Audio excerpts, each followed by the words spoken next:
La méditation de ce 13 avril est intitulée « La façon dont agit la foi ».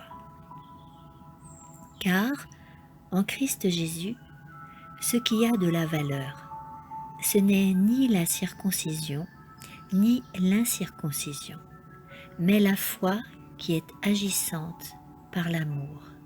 Galates 5:6. Le Christ a montré son grand amour pour nous en nous donnant sa vie, afin que nous ne périssions pas en raison de nos péchés, mais qu'il puisse nous revêtir de son salut. Si nous chérissons cet amour divin dans notre cœur, il peut fortifier et renforcer notre lien avec ceux qui ont une foi semblable. Celui qui demeure dans l'amour demeure en Dieu et Dieu demeure en lui. 1 Jean 4:16. En développant notre amour pour nos frères et sœurs, nous développons notre amour pour le Christ. Ce principe d'amour envers Dieu et envers ceux pour qui le Christ est mort doit être fortifié par le Saint-Esprit et manifesté par un esprit de bonté et de tendresse. Il doit être renforcé par des actes témoignant du fait que Dieu est amour. Ce lien qui permet d'unir les cœurs n'est pas le résultat d'une attitude sentimentaliste, mais la mise en pratique d'un principe saint. La foi agit par l'amour et purifie l'âme de tout sentiment égoïste. Ainsi, l'âme est rendue parfaite par l'amour.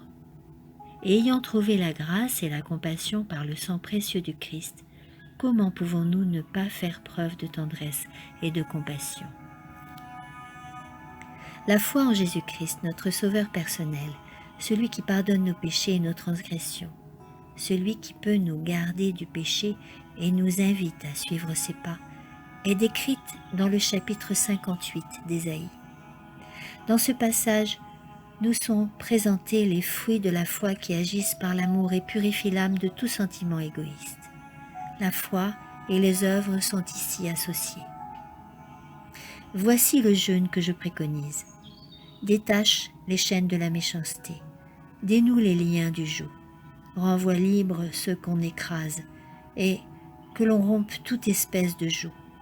Partage ton pain avec celui qui a faim, et ramène à la maison les pauvres sans abri. Si tu vois un homme nu, couvre-le, et ne te détourne pas de celui qui est ta propre chair. Alors ta lumière poindra comme l'aurore, et ta guérison germera promptement. Ta justice marchera devant toi, et la gloire de l'Éternel sera ton arrière-garde. L'Éternel te guidera constamment, il te rassasiera dans les lieux arides et redonnera de la vigueur à tes membres. Tu seras comme un jardin arrosé, comme un point d'eau dont les eaux ne déçoivent pas. Amen.